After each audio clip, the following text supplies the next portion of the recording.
ba? Pag nagsimula na yung Dubai. So, yun dapat yung abangan. Bukod sa, of course, i-highlight namin yung pinaka-OPS, syempre, makikita nyo yung pinaka namin personality nila. Kung saan sa masamahan sa isang stage. And talagang sabog. Mapapasabog lahat. And mapapasaya ito sa lahat. I disagree with that. Ay, naman! Nakakasakit tayo. Hindi mo po sabihin. Ito na. Ito ba, dynamics? Yung yung factor dito mga bata kasi kami.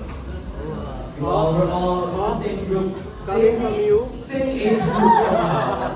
Diba? Pagkabalik sa mga ginawan, sa mga music, sa mga taste, sa culture, we're all, you're all at the same level. We understand what goes and stuff.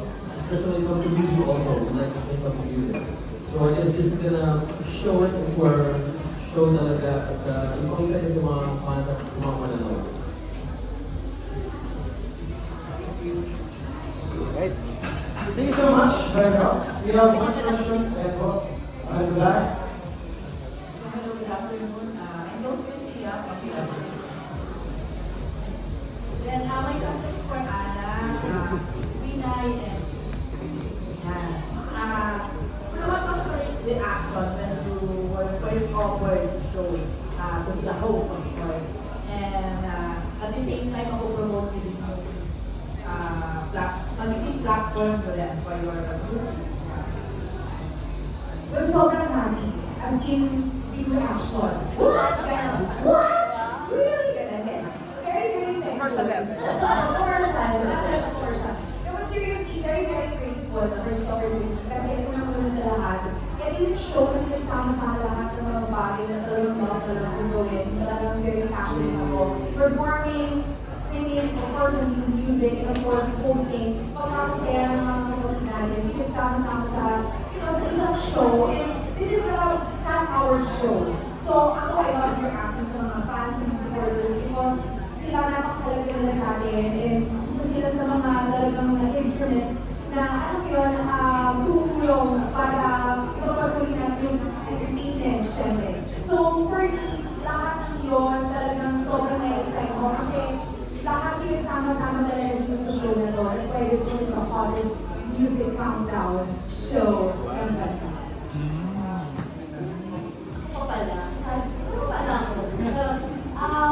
Of course, I'm really grateful that I have sinabi sa akin and I'm so happy. But at the same time, meron po sa akin pressure. Kasi syempre, bilang isang host, nagdala din kami ng responsibility. So, ayun po, but I guess, hindi naman ko binigay sa akin ni Lord kung hindi ko kakayanin, kung hindi ko rin gagawin yung best ko.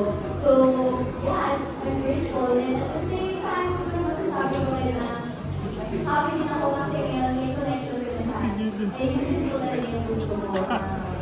Connected with the fans. So, yeah, thank you po. Ano ba yun? Same po, same reason. Pero sobrang saya ko nung una kong malamin na may part ako nito. Kasi actually meron po akong podcast before. So parang hindi ko yung sa naging ko na parang may pala ako mag-host. So nung nalaman ko na OPM pa, sobrang fan ko mas talaga ako ng OPM ko. Siyempre sana na yung local music natin. Actually recently, na pumunta ako ngayon sa mga events nila. Pinupay ko yung idea ng tayo para malaman nila na may ganito ng platform. Lalo na ngayon, sobrang lakas ng K-pop community. So siguro kailangan ng ganitong platform para bigyan sila ng opportunity. Ayun, sabi ko nga rin sa before, dream come true eh. Kasi gawin namin napapanood natin yung showtime. Ako, napapanood ko yung showtime. Ito, papanood ko natin before. Pero, kasi kayo mga coach itong mga ito eh.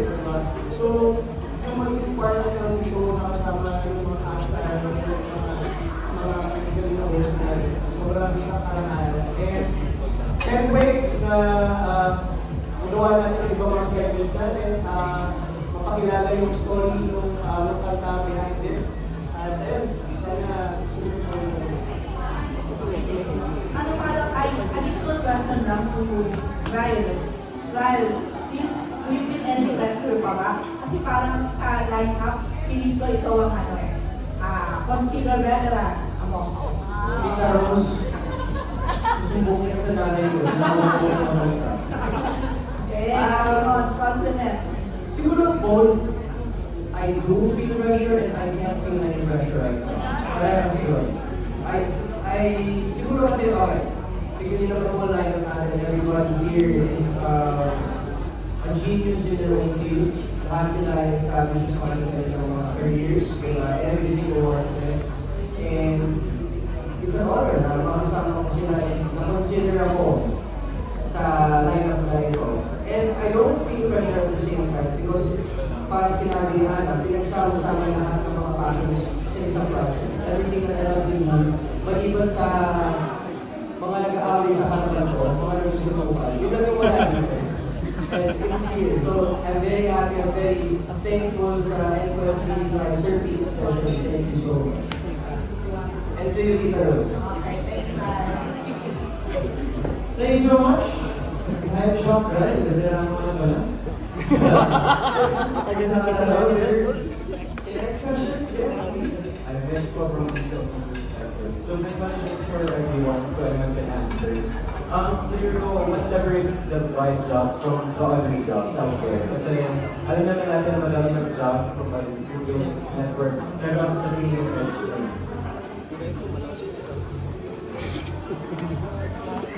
I think that question is both sides. I think what separates us is parang bagong-bago siya sa countdown and it is focused on music, especially the online music. So the highlights, the artists, the artists, and yung mga composers, musicians, and meron kami inclusivity, like any genre, any form of aspect, any form of science, and any form, any genre, anybody can perform, and very much bless them. Si Wong is Okay, tawa naman namin ni Maki. Ano pa ba? But also the first us is that we one job will also be for the open mass that will be in our show. Kakanta ka rin. That's what separates us. Iba kami ng briefing. Medyo lang yun si Sir. Music show does that. So, nakita nyo lang yan dito sa amin sa bahay. every week I perform.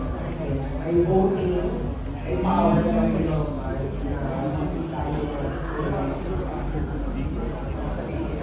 Maganda din po kasi may connection with the brand. So, yung power ng reference namin so, kakaiba yung vibe. Kasi, nasa sa taas yung power, kasi hindi mo so, ayun na naman. Saan ko lang. And also, kasi ba, yung mga shopping sila, and kasi sa mga host, may perform din talaga sa iba't ibang performers din kami, so that's something na separate dun sa ibang shop. Add ko lang, parang will mostly be live. As in, real time nakakaros na mapapanood natin here. May kanal sila yung nag-rumba. Nakinig ko sa briefing.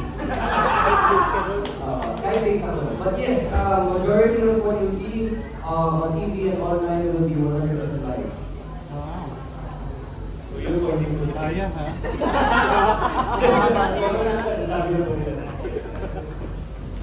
Ayun, actually, nagsasabi na po lahat eh. Pero siguro kaabang-abang dito yung... Ako excited din ako makakita pag nandun na yung audience eh. Nandun na yung mga fans, paano sila mag-react pag nandun na yung mga idols nila, ano yung mga pwedeng pag-usapan. Ayun, siguro yun. Sino mag-aaway? Ano gano'n? Ano gano'n? Ayun lang po. Kasi gusto ko na kita. Alright, thank you so much. Yes, another question? Yeah. So good afternoon po, I'm Jill from TV The Communicator. And gusto ko lang po tanong from any of the live jobs po. So, dahil explain niya kanina po ano yung vibe, meron sa vibe ngayon. Pwede ba po kami